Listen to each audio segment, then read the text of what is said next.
Hello students, today we will see analysis modeling.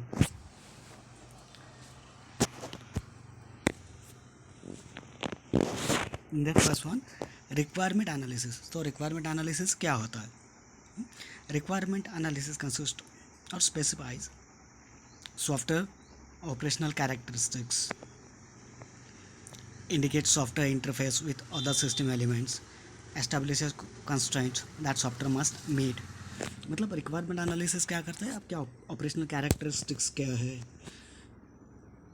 System element क्या क्या लगने वाले हैं, other constraint that software must meet. मतलब जो भी रिक्वायरमेंट है, जो सॉफ्टवेयर हम जिसके लिए बना रहे हैं, वो फाइनल आउटपुट उसका मतलब वो मिल रहा है कि नहीं, वो सब हमको चेक करना पड़ता है इन द रिक्वायरमेंट एनालिसिस. उसके लिए क्या क्या रिक्वायर्ड है बनाने के लिए, वो सब चेक करना पड़ता है.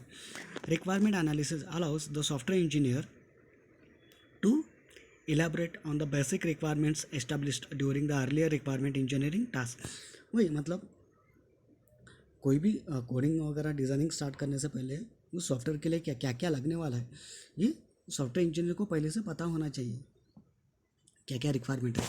Build the models that depicts the user scenario, functional activities, problem classes,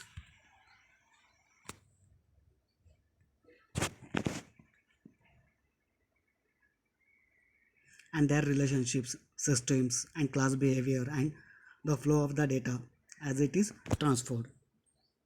मतलब जो भी उसके फंक्शन, जो भी सॉफ्टवेयर आप बना रहे हो उसका बेसिक सिनेरियो क्या, वो किसके लिए बना रहे हो, उसके लिए रिक्वायरमेंट क्या है, रिक्वायरमेंट में क्या है, उसका फंक्शनल रिक्वायरमेंट क्या है, उसका सिस्टम रिक्वायरमेंट क्या है, क्लास भी हो रही. तो एक्चुअली मॉडलिंग में क्या आता है, डिफरेंट डिफरेंट डायग्राम, मैंने जैसे बोला था यूएमएल डायग्राम. तो आगे हम देखेंगे कौन कौन से डायग्राम होते हैं, वो कैसे रहते हैं, कैसे उसको डिज़ाइन करते हैं, उसके लिए क्या क्या रिक्वायरमेंट रहता है, उसका नोटेशन कैसा होता है. तो ये सब उसके प्री रिक्विडिज है. रिक्वायरमेंट एनालिसिस में ये सब होता है. Excuse me. Throughout the analysis modeling, software engineer primary focus is on what, not on how. Analysis model and the requirement specification provides the developer and the customer with means to assess quality once software is built. मतलब basically इसके ऊपर से हमको क्या उसका है, उसका quality मतलब ये होता है, कस्टमर और डेवलपर को भी समझ में आता है इसका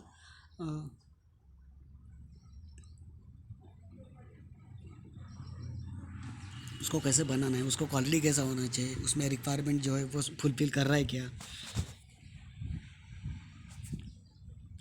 next is analysis modelling principle. उसके डिफरेंट डिफरेंट प्रिंसिपल्स है. क्या है principle? First, analysis models are related by a set of operational principles. कौन कौन से हैं वो? The information domain of a problem must be represented and understood. मतलब जो भी इंफॉर्मेशन है वो पहले से आपको पता होना चाहिए, प्रॉब्लम स्टेटमेंट क्या है, अच्छे से आपको समझ में आना चाहिए कि एक्चुअली करना क्या है. The function that software performs must be defined. मतलब जो सॉफ्टवेयर आप बना रहे हो उसका फंक्शंस क्या है वो आपको डिफाइन करना पड़ेगा. फंक्शन मतलब क्या है, जैसे मैंने कैल्सी का एक एग्जांपल लिया था, उसमें आपको पता है कैल्सी में क्या क्या होता है. एडिशन फंक्शन होता है, सब्सट्रैक्शन फंक्शन होता है, डिलीशन सब्सट्रैक्शन, मल्टीप्लिकेशन, डिवाइड. तो ये फंक्शन आपको पता होना है कि वो सॉफ्टवेयर क्या क्या परफॉर्म करने वाला है. The behaviour of the software must be represented. उसका बिहेवियर कैसा होना चाहिए. The models that depicts the information, functions and behaviour must be partitioned in a manner that uncovers details in a layered fashion. The analysis task should move from essential information toward the implementation details. मतलब वही analysis जो task होता है वो क्या होता है, actually आपका यूसेशियल, उसको क्या क्या लगने वाले वो इंफॉर्मेशन आप कलेक्ट करते हो और उसको ही आप किस में कन्वर्ट करते हो, इम्प्लीमेंट. मतलब उसका कोडिंग एक बार मुझे पता चल गया कि कैसे बनाने के लिए मुझे क्या क्या चाहिए, इनपुट 3 वेरिएबल चाहिए, देन ऑपरेटर चाहिए, देन मुझे पता होता है कि कौन से प्रोग्रामिंग में अगर करना है तो मुझे प्रोग्रामिंग लैंग्वेज पता होनी चाहिए. ये एक बार मुझे पता इन्फॉर्मेशन पता चला, ये मुझे पता है कि इसेंशियल्स है, इसका मैं यूज़ कैसे करूँगा बाद में उसका कोडिंग करके. तो उसी को बोलते हैं इम्प्लीमेंटेशन डिटेल. मतलब इन्फॉर्मेशन एक बार मेरे पास मिल गई तो उसका यूज़ मैं क्या करूँगा, बाद में कोडिंग के लिए उसका यूज़ करूँगा.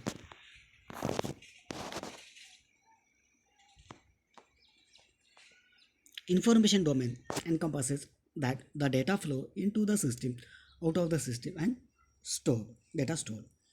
Information domain encompasses the data flow मतलब जितने जितने भी आपके मतलब फंक्शन होते हैं इनसाइड योर क्या बोलते हैं फंक्शंस, तो उनके बीच में डेटा फ्लो कैसे होता है, इन कैसे होता है, आउट कैसे होता है, डेटा स्टोर कैसे होता है, वो सब आपको ये करना पड़ता है. जैसे कि आप एक एग्जांपल ले लो. आप जब भी जीमेल या फेसबुक पे लॉगिन करते हो, तो क्या होता है, जब भी आप इनपुट डालते हो तो वो डेटा क्या होता है, चेक होता है कि आपका यूज़र आईडी और पासवर्ड है कि नहीं. वो कैसे चेक होता है कि ऑलरेडी आपका डेटाबेस क्रिएट किया. जब आप फर्स्ट टाइम लॉगिन करते हो तो आपने ऑलरेडी आपका डेटा वहाँ पे दिया होता है, वो डेटाबेस में स्टोर होता है. तो वो क्या करता है, उस डेटाबेस से चेक करता है. दैट इज़ क्या होता है, डेटा फ्लो. इधर से उधर जाता है, वो चेक करता है. ऑलरेडी आपका डेटा स्टोर होता है तो उससे वो चेक करता है. अगर सही है तो आपको लॉगिन पेज पे जाता है. आपका होम पेज आपका दिखाई देता है, फेसबुक हो या फिर जीमेल हो, कोई भी आपका ऑनलाइन आप जो भी साइड है वो कर रहे हो, उसका वो आपको पेज दिखाई देगा. तो ये कौन चेक करता है, इन्फॉर्मेशन डोमेन एनकम्पासेस.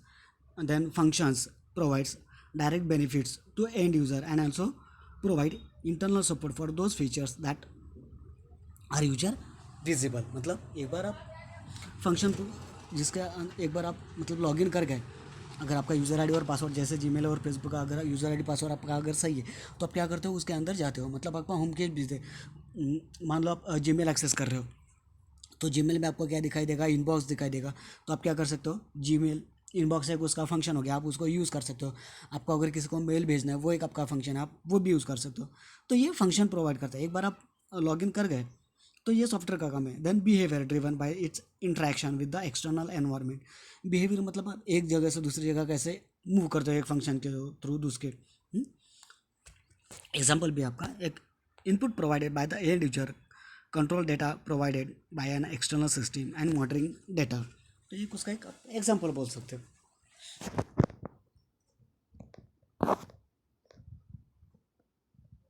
नेक्स्ट क्या आपका की strategy of analysis model divide complex problem into sub problem until each sub problem is relatively easy to understood. This concept is called partitioning. मतलब क्या ये की स्ट्रैटेजी आप बना सकते. अगर आपका प्रॉब्लम है वो बहुत बड़ा है, उसको आपको क्या करना पड़ेगा, फिर छोटे छोटे पीसेस में कन्वर्ट करना पड़ेगा स्मॉल प्रॉब्लम में. हर एक प्रॉब्लम का सोल्यूशन फाइंड आउट करने का. तो इसी को हम क्या बोलते हैं, पार्टीशनिंग. जैसे आप कंप्यूटर में देखते हो, आपका कंप्यूटर आपके पास अगर कंप्यूटर होगा या फिर लैपटॉप होगा तो आपकी जो भी टोटल सिस्टम की साइज़ होगी, मान लो 40 GB है, 80 GB है, तो आप उसको क्या करते हो, पार्टीशन करते हो ना डिफरेंट डिफरेंट इसमें. C drive, D drive 20 GB का, ई ड्राइव का, एफ ड्राइव जैसे भी. तो उसको क्या बोलते हैं हम, पार्टीशनिंग. तो वैसे ही सॉफ्टवेयर में क्या होता है, जो भी अगर आपका प्रॉब्लम स्टेटमेंट जो अगर बड़ा है तो उसको क्या करेंगे, छोटे छोटे प्रॉब्लम में सब प्रॉब्लम में उसको डिवाइड करेंगे. तो उसी को क्या बोलते हैं इसमें, partitioning.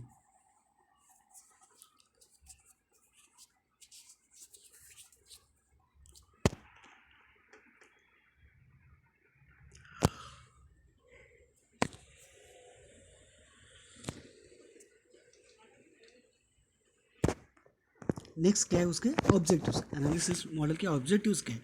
There are 3 primary objectives. Describe what the customer requires.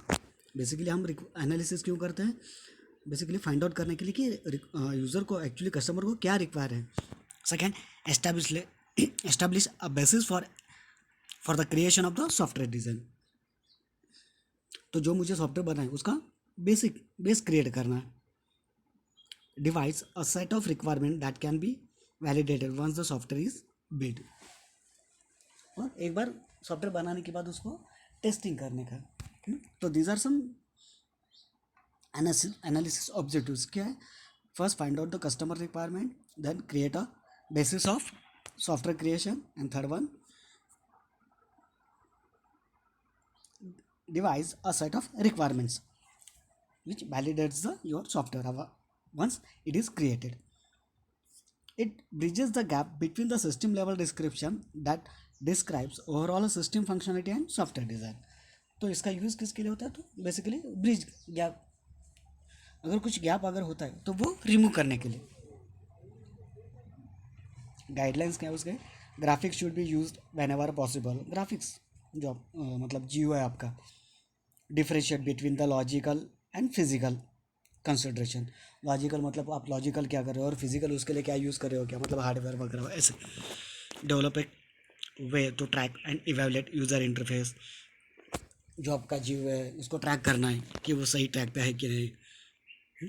So these are some objectives. ये एक डायग्राम मतलब जिसके थ्रू आप मतलब ये ब्रिज कैसे करते हैं आपको समझ में आएगा। एक डायग्राम देख लो एक अच्छे से। System description, analysis model and design model.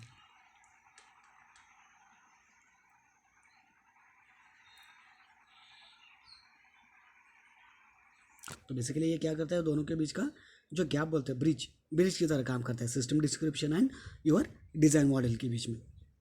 उसका यूज़ क्या है एनालिसिस मॉडल का, तो bridge gap between design model and system description. Got it? Thank you.